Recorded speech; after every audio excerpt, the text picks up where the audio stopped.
Ladies and gentlemen, we have a lot to learn from the UPS employers, drivers that threatened with a strike, right? Before I go into the story, they reached a deal before the strike even started. Why? Because they stuck together with a unified message and with a unified leader. We're too scattered, right? We have too many little associations that don't have the numbers, right? We're very divided. You got the desperados on the one side taking the $2-3 rides and the $2-3 food deliveries, and then you got the other guys that are committed and want to fight for better earnings and better safety, right? These guys here truly show us the roadmap how it's done. What I love about this, I mean, just look at the banners and look how organized they are. They say, just practicing for a just contract. Sending a message, getting together in large groups. Oh, we're just practicing. We're just practicing. Get ready for the real deal, right? And UPS bosses like, can you imagine Derek Khoshawi? Oh my God, millions of Uber drivers just practicing for the biggest strike ever, shutting down our entire system, right? This would have devastated the economy. And the organizers and the 350,000 people banding together knew that. They knew that they could cripple the big boys on the top if they didn't get their conditions met. We have to fight the same way.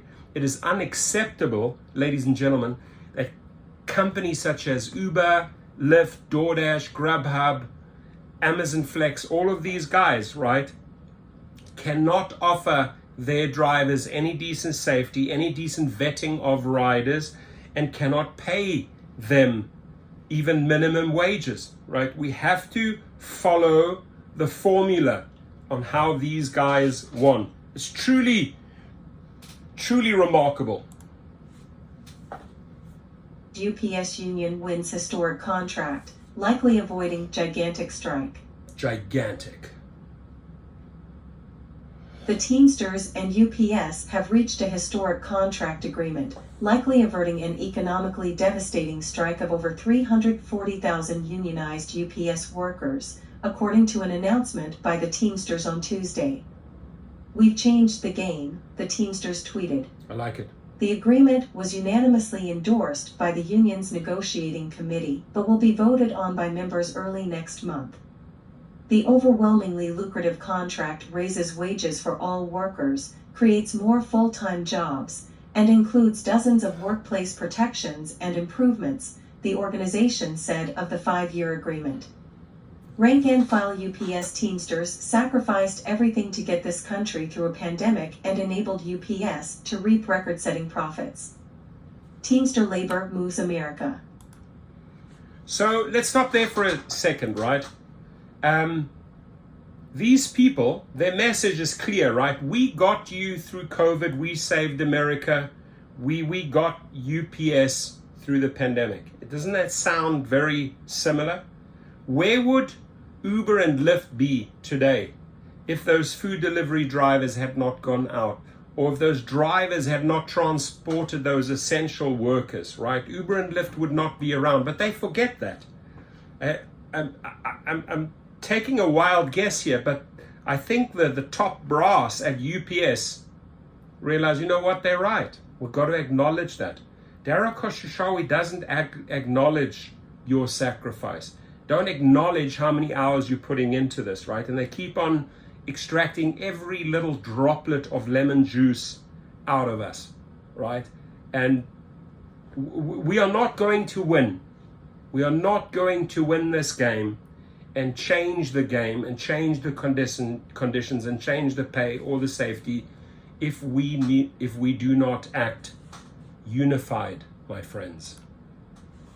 The new contract guarantees a $2.75 per hour wage increase this year and a $7.50 per hour increase over the life of the contract. Wow. The new minimum pay for part-time workers will be $21 per hour, effective immediately. The contract will keep UPS Teamsters the highest paid delivery drivers in the United States. Thank you. The contract also includes guaranteed health and safety promises. Safety and health protections, including vehicle air conditioning and cargo ventilation. See? UPS will equip in-cab AC in all larger delivery vehicles, Sprinter vans, and package cars purchased after January 1st, 2024. All Safety, cars right? get 2 fans and air induction vents in the cargo compartments. Wow. One such agreement guaranteed the installation of air conditioning and improved heat shields in trucks. Motherboard has previously reported on the extreme heat UPS package delivery drivers face in their trucks, recording temperatures of over 120 degrees Fahrenheit, which have caused sickness and even death. UPS previously hadn't included air conditioning in vehicles, claiming it would be inefficient. The union and the company had also formed a tentative agreement that would eliminate. It would be inefficient to keep our drivers safe and cool, right? I mean, I see this guy here. My guy delivers every single day, UPS. Every single day packages arrive for me here. Every single day I'm going out giving him 2-3 waters. Always a thank you for your work, thank you for the waters. And I'm like, dude, how do you operate in these conditions, right? He says, no, it's brutal. And then here I hear it, they're operating in 120 degrees. People are getting sick, people are dying, right? And first UPS opposes, no, not needed, right? But they fought this, but this is our safety. We don't want to die in this 120 degree oven, right? Do something about it. And they did something about it. The 2-tier wage system known as the 22.4 position, which workers said kept them working overtime hours without the possibility of a promotion to become full-time. The contract also bans forced overtime on drivers' days off and will create at least 7,500 new full-time union jobs. The contract follows months of negotiation and strike threats. In early July, contract negotiations stalled over issues of pay, benefits, and promotions for part-time workers. Both sides accused each other of walking out of the bargaining session, and no negotiations were held for over 2 weeks. As Teamsters held practice picket lines across the country throughout July to prepare for a potential strike, UPS began business continuity training with its non-union employees, such as warehouse supervisors, to ensure that it would be able to continue to deliver 20.7 million packages per day in the U.S. 12 days before the contract expired, the Teamsters announced that UPS had bowed to Teamster pressure and asked to reopen negotiations after a hiatus of over 2 weeks. There we have it, right? We just have to duplicate this, my friends. They 340,000, 350, 340,000 with millions.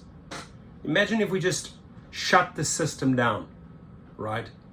I mean, if drivers and food delivery drivers could act unified, you don't get your food, you don't get your trip. Let me remind you again, Dara, Tony, David Risher, you don't get your food, you don't get your trip. Imagine how they would start squealing, jumping, and negotiating. The problem is we are not out there just practicing. We are not out there just unifying. We are not just getting started, right? We are too divided in this field. I hope things change. I'm going to keep on fighting. I do hope things change. Have a good one, my friends, and leave your comments below. And I want to congratulate all those people, all those marvelous people in those brown outfits. Thank you for delivering my parcels every day in this crazy heat. And thank you for showing us how it can be done. Thank you, Teamsters. Thank you, UPS drivers. You're rock stars. Have a good one.